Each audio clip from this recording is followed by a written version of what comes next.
तो एक बार फिर आप सभी का स्वागत है बेटा आपके अपने YouTube चैनल जिसका नाम है फिजिक्स फाउंडेशन। ओके, तो आज का जो हमारा टॉपिक रहने वाला है वो रहने वाला है ग्राफ इंट्रोडक्शन। मतलब कि अभी हम पढ़ने वाले हैं ग्राफिकल रिप्रेजेंटेशन ऑफ मोशन जो भी हम पढ़ रहे हैं चैप्टर उसको कैसे रिप्रेजेंट कर सकते हैं ग्राफ पर। तो उसके लिए हमको ग्राफ का इंट्रोडक्टरी पार्ट आना चाहिए। बेसिक सी बातें रहेंगी, लेकिन जो बातें रहेंगी बड़ी इंपॉर्टेंट रहेंगी। इसलिए मैं चाहूंगा कि आप इस वीडियो को पूरा देखें क्योंकि आगे जो ग्राफ आप समझने हैं तो वो ग्राफ बहुत ऐसी चीज है, बच्चे सबसे ज्यादा गलती ग्राफ में ही करते हैं। इवन वो 11th-12th के बच्चे हों, ऊपर के व्यक्ति भी मैं बोल दूंगा, बहुत ज्यादा गलती करते हैं ग्राफ पे, क्योंकि उन्हें समझ ही नहीं है ग्राफ कैसे बनता है। उनके दिमाग में बस 2-3 चीजें बैठी हुई हैं, उस चक्कर में ग्राफ गलत कर देते हैं। तो ज्यादा देर नहीं करते हैं। Graph, what is graph? आपने कई दफा क्रिकेट के मैच वगैरह में देखा होगा, है ना।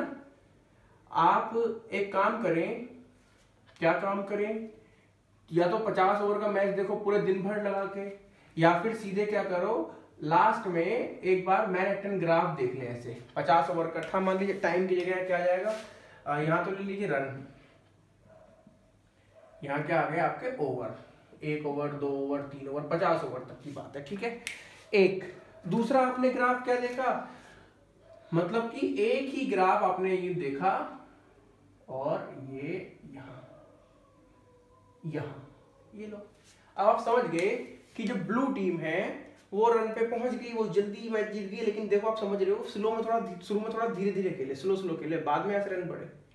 बाद में विकेट वगैरह भी दिखा देते हैं। इसमें कैसे दिखाते हैं विकेट, ये लोग दूसरी टीम ने विकेट लिए होंगे, जैसे यहाँ पे ये इस ओवर में 2 आ गए होंगे, 2 नजदीक आ गए, यहाँ पे 1 विकेट आया, फिर यहाँ पे 1 विकेट आया।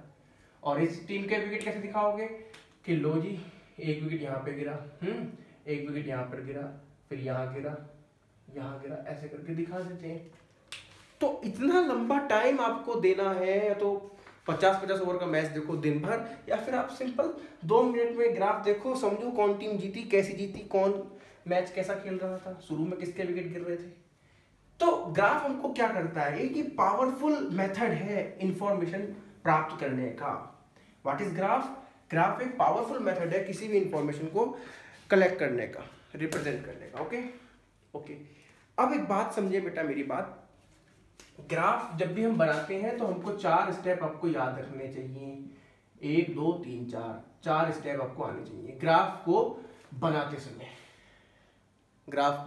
समय। नंबर 1, आप जो एक्सिस चूज करते हैं वो एक्स वाई एक्सिस जो भी है, उस पर कौन सी क्वांटिटी आप ले रहे हो, कुछ भी ले सकते हो, उसमें कोई दिक्कत नहीं है। लेकिन एक मेथड है, एक ट्रेडिशनल मेथड है, वो मैं आपको बताने वाला हूँ, बड़ा इंपॉर्टेंट है वो। दूसरा, एक्सिस चुनने के बाद आप चूज करेंगे अपना स्केल।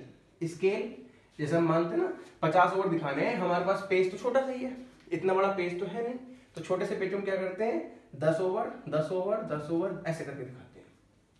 तो स्केल अपने हिसाब से मानना है। आपका पेपर बड़ा है तो बड़ा स्केल मान लो, छोटा है तो छोटा स्केल मान लो, उसमें कोई दिक्कत नहीं। लेकिन जो आपकी मैक्सिमम लिमिट है वहां तक आपका स्केल होना चाहिए। अगर वो 50 ओवर का है तो 50 ओवर तक होना चाहिए। अगर वो 20 ओवर तक है तो 20 ओवर तक होना चाहिए, उसमें 50 की जरूरत नहीं है। तीसरा पॉइंट है प्लॉटिंग द पॉइंट। आपको पॉइंट निकाल के लगाने हैं कि 4 ओवर में 50 रन थे, तो आपको जैसे मान लीजिए इस तरीके से है, ये तो है रन का, ये है आपका ओवर्स का। किसी टीम के 4 ओवर में 50 रन थे, तो आप देखेंगे चौथा ओवर यहाँ पर है, मान लो 4 8 12, यहाँ पे मान लो रन है कितने, 25 50 75 ऐसे करके मान लीजिए 100। तो आपको पता है 4 ओवर में 50, तो आप 4 वाले से एक डॉटेड लाइन ड्रॉ करेंगे, एक 50 वाले से जो ये पॉइंट आया, इस पॉइंट को फाइंड करना, प्लॉटिंग द पॉइंट कहते हैं। लिखते कैसे हैं, x, y। अच्छा, जो एक्सिस चुनते हैं हम नॉर्मली हॉरिजॉन्टल को मान लेते हैं x एक्सिस, और इसके 90 डिग्री पर जो वर्टिकल होती है उसे मान लेते हैं y एक्सिस, ठीक है। तो जब भी किसी के पॉइंट के कोऑर्डिनेट लिखते हैं वो कैसे लिखते हैं, x, y। x पे क्या है 4 ओवर, रन कितने हो गए 50। मान लो उसी टीम के हो गए होते मान लीजिए 6 ओवर में कितने, मान लो अब तो रन बढ़ेंगे ना, घटेंगे थोड़ी, या तो बराबर रहेंगे बढ़ेंगे। मान लीजिए टीम के 6 ओवर में हो गए 70 रन, तो 6 ओवर 4 8 के बीच में है, ये लीजिए 6 ओवर 70 रन 75 के नजदीक होगा, ये लीजिए, तो ये पॉइंट क्या आ गया, 6 ओवर में 70 रन। इस प्रोसेस को कहते हैं प्लॉटिंग द पॉइंट। चौथा स्टेप क्या रखते हैं हम, उसमें हम करते हैं ज्वाइनिंग द पॉइंट, पॉइंट्स को ज्वाइन करना, ज्वाइनिंग द पॉइंट्स। कैसे ज्वाइन करना है ध्यान रखना, कभी भी ग्राफ जो होता है उसके जो पॉइंट्स हम ज्वाइन करते हैं, ये नहीं कि स्केल से सीधे सीधे जोड़ दिया, स्मूथ आपको ज्वाइन करना है, स्मूथली। मान लीजिए एक पॉइंट यहाँ था, एक यहाँ था, तो स्मूथली जाना है आपने, ऐसे फ्री हैंड, ऐसे कहते हैं फ्री हैंड, फ्री हैंड से जाना है, ये नहीं कि बिल्कुल स्ट्रेट लाइन चाहिए ना, फ्री हैंड जाना है। तो ये होते हैं ग्राफ को बनाने के 4 पॉइंट, 4 स्टेप आपको याद रखना है। अब जो एक्सिस होती हैं उसके बारे में थोड़ा सा समझ लें। एक्सिस 2 लेते हैं हम, ग्राफ कभी भी हम जो रिलेशन देता है वो 2 क्वांटिटी में देता है, क्योंकि ग्राफ एक 2D पेपर है, ग्राफ तो पेपर है ना, यानी कि प्लेन है, 3D तो आएगा नहीं, तो सिर्फ 2 ही डायमेंशन हम ले सकते हैं। तो ये 2 क्वांटिटी के बीच रिलेशन देता है, जिसमें से कि 2 क्वांटिटी क्या होती हैं, 2 फिजिकल क्वांटिटी होती हैं, उनमें से एक तो होती है इंडिपेंडेंट, क्या होती है, एक इंडिपेंडेंट जो किसी पर डिपेंड नहीं करती, दूसरी होती है डिपेंडेंट जो डिपेंड करती है, किस पर डिपेंड करती है, इस वाली पर डिपेंड करती है। ठीक, जैसे कि मैं बताऊं आपको, आपके कोर्स में जो 9th और 11th में हम लोग पढ़ते हैं मोशन का, हम ग्राफिकल ट्रीटमेंट देखते हैं, उसमें हमारे पास 3 तरीके के ग्राफ बेसिकली पढ़ाए जाते हैं। वेक्टर क्वांटिटी हमने पढ़ी सबसे पहले, डिस्प्लेसमेंट, तो एक ग्राफ होता है डिस्प्लेसमेंट टाइम ग्राफ, दूसरा ग्राफ हम पढ़ते हैं वेक्टर क्वांटिटी होती थी वेलोसिटी, वेलोसिटी टाइम ग्राफ, तीसरी वेक्टर क्वांटिटी हमने क्या पढ़ी इस चैप्टर में, एक्सेलरेशन, एक्सेलरेशन टाइम ग्राफ। ये 3 ग्राफ हमारे हुआ करते हैं, उसमें भी हमारा ज्यादातर ये 2 ग्राफ ही आया करते हैं, ये 9th क्लास में या 11th में भी नहीं है, इन पे ही ज्यादा क्वेश्चन बनते हैं। ठीक, अब इनमें देखो ध्यान से, इन तीनों ही ग्राफ में जो हम लोग पढ़ने वाले हैं, मैं आपको 2 कराऊंगा, ये भी थोड़ा सा कराऊंगा, लेकिन इनको ज्यादा डिटेल्स में पढ़ने वाले हैं। ये जो ग्राफ होते हैं, ये जो तीनों क्वांटिटी है, देखें ध्यान से, ये तीनों है वेक्टर क्वांटिटी। नंबर 1 जो टाइम है वो कैसी क्वांटिटी है आपकी, स्केलर क्वांटिटी, नंबर 1 बात। दूसरी बात, स्केलर क्वांटिटी कभी नेगेटिव नहीं होगी, तो एक्सिस चूज करते समय आप ध्यान रखें, इस वाले की एक्सिस कभी भी नेगेटिव में नहीं जाएगी, इनकी जा सकती है, क्योंकि ये वेक्टर क्वांटिटी है। ठीक, दूसरी बात, अगर साथ में यहाँ पे ऐसे कह दे कि जी ये ग्राफ बनाओ, क्या भला, डिस्टेंस टाइम ग्राफ बनाओ, या फिर कौन सा कह दे, स्पीड टाइम ग्राफ बनाओ, तब आपने ध्यान रखना है ये दोनों ही स्केलर क्वांटिटी हैं, तो ऐसे में आपकी एक्सिस पॉजिटिव ही रहेंगी, नेगेटिव नहीं रहेंगी। ठीक, अब इसमें देखें डिपेंडेंट और इंडिपेंडेंट क्वांटिटी। पहला ग्राफ देखें क्या है, डिस्प्लेसमेंट टाइम ग्राफ, तो टाइम तो इंडिपेंडेंट है, वो डिपेंड थोड़ी कर रहा है आपका डिस्प्लेसमेंट कितना है, इंडिपेंडेंट है। तो हम लोग जो इंडिपेंडेंट क्वांटिटी है, जो कि यहाँ पर टाइम है, उसको रखते हैं नॉर्मली एक्स एक्सिस पर। कभी भी ये ट्रेडिशनल है, मेथड है ये, कि आपको इंडिपेंडेंट क्वांटिटी कहाँ रखनी है, एक्स एक्सिस पर। कौन सी क्वांटिटी, इंडिपेंडेंट क्वांटिटी, जो कि यहाँ पे क्या है, टाइम। डिपेंडेंट क्वांटिटी कहाँ रखनी है, वाई एक्सिस पर, ध्यान रखना, एक्स एक्सिस वाई एक्सिस। अब सोच के देखना, अगर आपकी वेक्टर है, मान लीजिए ये वाले ग्राफ है या ये वाले, ये स्केलर स्केलर है, अगर आपकी वेक्टर क्वांटिटी है तो y नेगेटिव में भी जाएगा, सही है, ये 0 ऊपर पॉजिटिव हो गया, 1 2 3 4 नीचे माइनस में हो गए। अगर ये वाले ग्राफ होते जो स्केलर वाले होते हैं तो इसमें ये नहीं जाता। ध्यान रखना, टाइम नेगेटिव नहीं होता कभी भी टाइम वापस भी नहीं जाएगा, टाइम हमेशा बढ़ेगा, वापस नहीं जाएगा। अब तुम कह दो जी हमने घड़ी घुमा दी है, वो पागल वाली बात है। ठीक, अब कुछ देखें ग्राफ से रिलेटेड कुछ बातें हैं जो बेहद इंपॉर्टेंट है आपके लिए। अब आप क्या समझे, यहां पर तो आपका रहेगा टाइम, कहां पर, एक्स एक्सिस पर। 9th और 11th जो हम पढ़ रहे हैं उसमें यहाँ क्या रहेगा, एक्स एक्सिस पर तो रहेगा हमेशा टाइम, टाइम नेगेटिव में नहीं जाएगा। यहाँ पर क्या रहेगा, डिस्प्लेसमेंट रहेगा, डिस्प्लेसमेंट से भी अच्छा हम शब्द कहते हैं पोजीशन। ठीक है, यहाँ पे रहेगी आपकी पोजीशन, नीचे क्या है, टाइम। इधर क्या रह सकता है, या तो वेलोसिटी टाइम, अगर हम वेलोसिटी टाइम ग्राफ पढ़ रहे हैं, अगर पढ़ रहे हैं एक्सेलरेशन टाइम ग्राफ, तो यहाँ एक्सेलरेशन, इधर टाइम। ओके, अब देखते हैं बेटा किसी भी ग्राफ में क्या बातें होती हैं, जो 2 बड़ी इंपॉर्टेंट बातें हैं, इसको बहुत ध्यान से समझना, बहुत ध्यान से, मैं कह रहा हूँ ये बड़ा इंपॉर्टेंट पॉइंट है। इसको अगर समझ लिया तो ग्राफ की बहुत सारी बातें, जो अब मैं पार्ट स्टार्ट कर रहा हूँ, बहुत सारी बातें आपको क्लियर हो जाएंगी। ठीक, क्या है वो बातें, नंबर 1, किसी भी ग्राफ में 2 बातें होती हैं। मान लीजिए y एक्सिस है, ये x एक्सिस है, कोई ग्राफ है, ग्राफ किस तरीके से है, सपोज इस तरीके से कोई ग्राफ है, ठीक। अब इस ग्राफ में दो बातें होती हैं, क्या? नंबर 1 स्लोप, जिसे हम बोलते हैं स्लैंटनेस, यानी कि तिरछापन, यानी कि ढलान। दूसरा होती है area under the curve, area under the graph या एरिया अंडर द कर्व। कहां तक? पॉजिटिव एक्स एक्सिस और कर्व के बीच। ये कर्व दिख रहा है, तो एरिया कौन सा? ये वाला एरिया, एरिया। स्लोप कौन सा? अब देखो, क्योंकि ये कर्व दिख रहा है तो स्लोप का मतलब ढलान, ढलान। यहां ढलान ऐसा है, या ऐसा ढलान, क्या ढलान, ढलान ढलान ढलान ढलान, ये मतलब कि मैंने आपको याद करो बताया था, टेंजेंट ड्रॉ करते थे हम जब भी कोई कर्व चीज आती थी, तो यहाँ पे स्लोप जो बनेगा वो ढलान अलग अलग हो सकता है। यहाँ पर अगर ये ग्राफ ऐसा ना होके, ऐसा टेढ़ा मेढ़ा ना होके, मान लीजिए सीधा सीधा होता, क्या होता? बिल्कुल सीधा सीधा। कैसे? यूं। तो आप सिंपल देखते हैं इसका ढलान क्या है, जो आपको लाइन दिख रही है, ये इसका स्लोप है। स्लोप होता है आपका ये जो ढलान आपको दिख रहा है, ये है स्लोप, ये लाइन जो दिख रही है। और जो ये एरिया है वो क्या है आपका? Area under the curve. अब ये क्या चीज होती है? यहां पर कोई ना कोई क्वांटिटी रहने वाली है, यहाँ पर टाइम थी तो यहाँ पर डिस्प्लेसमेंट था, मान लिया हमने। वेलोसिटी मान लेते हैं, चलो एक एग्जांपल लेके चलता हूँ। यहाँ पर क्या मान लिया हमने? यहाँ पर तो है वेलोसिटी, इधर क्या है मान लीजिए आपका टाइम। अगर आपको देखना है स्लोप, याद रखना किसी भी ग्राफ का स्लोप निकालना है खड़ा अपॉन पड़ा, खड़ा अपॉन पड़ा, यानी y पे जो क्वांटिटी है अपॉन x पे जो क्वांटिटी है, खड़ा अपॉन पड़ा। खड़े पे कौन है बेटा? यहाँ वेलोसिटी, पड़े पे कौन है? टाइम। तो वेलोसिटी अपॉन टाइम का फॉर्मूला हम याद करो, ये वेलोसिटी में चेंज दे रहा है, क्या होता है ये होता है बेटा आपका एक्सेलरेशन। इसका मतलब क्या हर एक स्लोप एक्सेलरेशन होगा ना? ये वेलोसिटी टाइम ग्राफ था, इसलिए इसका जो स्लोप है वो एक्सेलरेशन आ गया। सोच के देखो, अगर ये होता, सोच के देखो, अगर ये होता डिस्प्लेसमेंट टाइम ग्राफ, क्या होता? Displacement time graph. तो यहाँ क्या बनता? वेलोसिटी की जगह क्या बनता है यहाँ पे? डिस्प्लेसमेंट, है ना, क्योंकि यहाँ पे डिस्प्लेसमेंट होता, डिस्प्लेसमेंट अपॉन टाइम।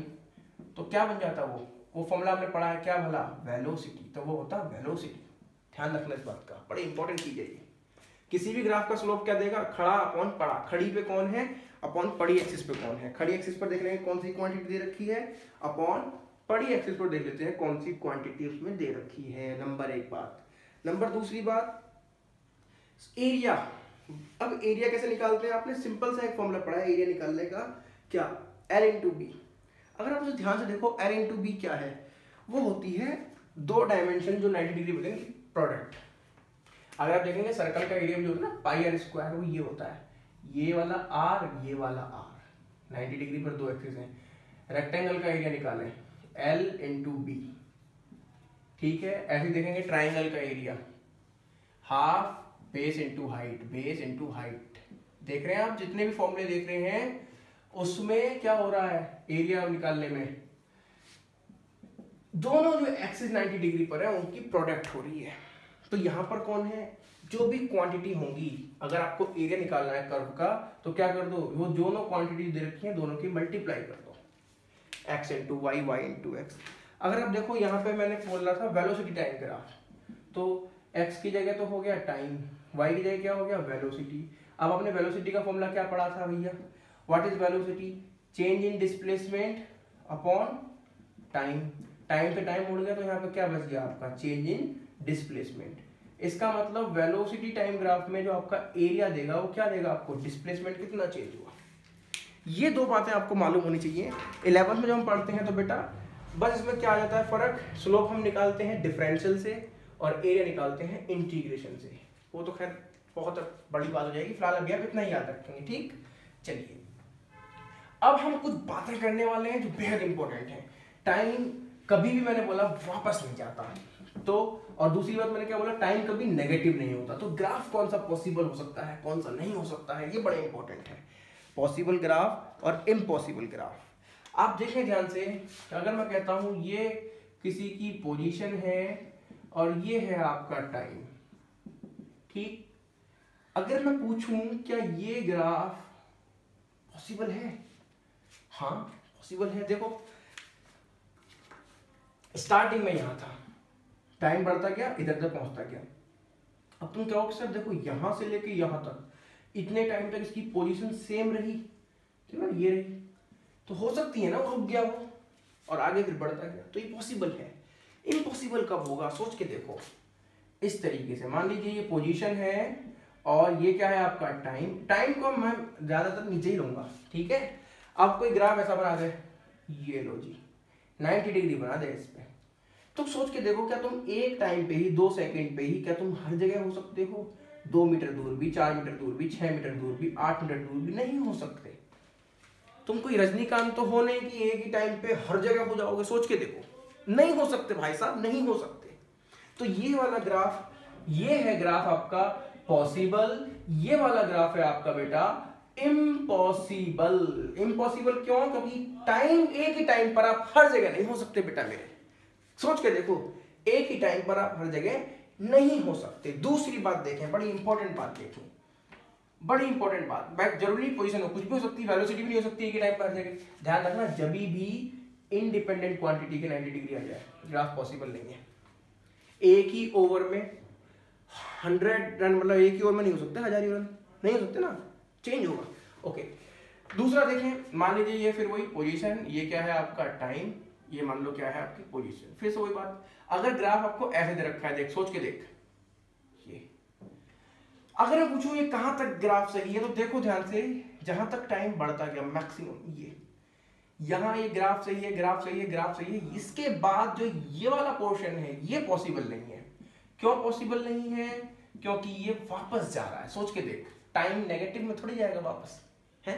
और वैसे भी देख लो, मैंने बोला एक टाइम पे आपकी दुनिया भर की नहीं हो सकती, तो यहाँ पे क्या हो सकती है कि टाइम पे 2 पोजीशन, यहाँ भी और यहाँ भी नहीं हो सकती ना भाई। ये वो तो है नहीं कि आधा हिस्सा मेरा तुम रख लो, आधा हिस्सा तुम रख लो, ऐसा तो है ही नहीं, ये तो 4 है, तो ये नहीं हो सकता। ये भी क्या है आपका इम्पॉसिबल है। ध्यान रखना, टाइम कभी नेगेटिव नहीं होगा, टाइम कभी एक ही टाइम पे हर जगह नहीं होंगे। हाँ, ऐसा हो सकता था, सोच के देखो, टाइम कितना ही हो, पोजीशन सेम हो, जैसे आजकल हम घर पे बैठे हुए तो बैठे ही हुए हैं घर पे, टाइम कितना होता है, हमारी पोजीशन चेंज नहीं हो रही, बिस्तर पे पड़े तो पड़े ही है बिस्तर पे, यहाँ पे नहीं हो सकता ये।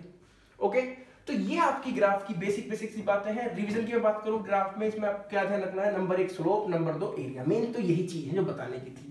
और दूसरी 1-2 बातें और आ गई मेरे दिमाग में, क्या आ गई बातें, वो बातें क्या आ रही हैं उसको और ध्यान रखें।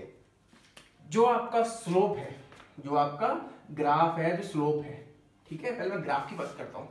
आपका जो ग्राफ है अगर वो स्ट्रेट लाइन है, कैसी लाइन है, स्ट्रेट, बिल्कुल लीनियर है, हल्का सा भी बेंड नहीं है, अगर आपका ग्राफ स्ट्रेट है तो समझ जाओ वो यूनिफॉर्म है। कौन है यूनिफॉर्म? यूनिफॉर्म कौन है भैया? ग्राफ अगर आपका स्ट्रेट है तो यूनिफॉर्म क्या होगा? स्लोप। ओके, अब स्लोप क्या होता है मैंने आपको बताया, व्हाट इज स्लोप, अभी थोड़ी देर पहले बताया था। स्लोप क्या है आपका? सिंपल y/x, खड़ा अपॉन पड़ा, खड़ा अपॉन पड़ा। ओके, दूसरी बात, अगर आपका जो स्लोप है वो पॉजिटिव एक्स एक्सिस से, ये पॉजिटिव एक्स एक्सिस है, अगर वो एक्स एक्सिस से एंगल बना रहा है, मान लीजिए इस तरीके से, ये एंगल है, ये आपका स्लोप है ना, ढलान। अगर ये एंगल एक्यूट भी हो सकता है, ये एंगल राइट एंगल भी हो सकता है, और ये एंगल ऑब्ट्यूज भी हो सकता है। तो सोच के देख, राइट एंगल तो पॉसिबल ही नहीं है, मैंने भी बताया, एक ही टाइम पे नहीं हो सकते हर जगह। तो यहां पर 2 केस हैं, एक्यूट और ऑब्ट्यूज। अगर ये आपका एक्यूट एंगल बनता है, यानी 90 से कम बनता है, तो समझ जाओ आप पॉजिटिव स्लोप है। ऑब्ट्यूज बनता है तो भाई साहब नेगेटिव स्लोप है। पॉजिटिव जब एक्यूट एंगल होगा, ऑब्ट्यूज एंगल बनने लगा तो स्लोप कैसा आ जाएगा बेटा मेरे? नेगेटिव आ जाएगा। कैसा आ जाएगा? नेगेटिव। तो इसको आप लोग ध्यान रखने वाले हैं, ठीक है। स्ट्रेट अगर है तो यूनिफॉर्म, स्ट्रेट नहीं है, बेंड कर रहा है तो नॉन यूनिफॉर्म स्लोप। अच्छा, स्लोप क्या होगा? y/x, मैंने बताया। ये आपने ध्यान रखना भाई साहब। आगे के मैं कह रहा हूं, जितने अब मैं वीडियो लाने वाला हूं, अपने अगले पार्ट लाने वाला हूं, आपको सब क्लियर होगा। बस ये याद रखें, इसको क्लियर कर लें अपने दिमाग में, माइंड में, ठीक। क्वांटिटी कैसे निकलेगी? आप सिंपल देखें, y/x, कोई क्वांटिटी बनती होगी, कोई फॉर्मूला होगा तो होगी, अदरवाइज नहीं होगी। तो इसको आप लोग ध्यान रखेंगे। उम्मीद करता हूं आपको आज की मेरी ये वीडियो पसंद आई होगी। नेक्स्ट वीडियो को जरूर ध्यान से देखें, बहुत इंपॉर्टेंट वीडियो आने वाली है। तो थैंक यू वेरी मच।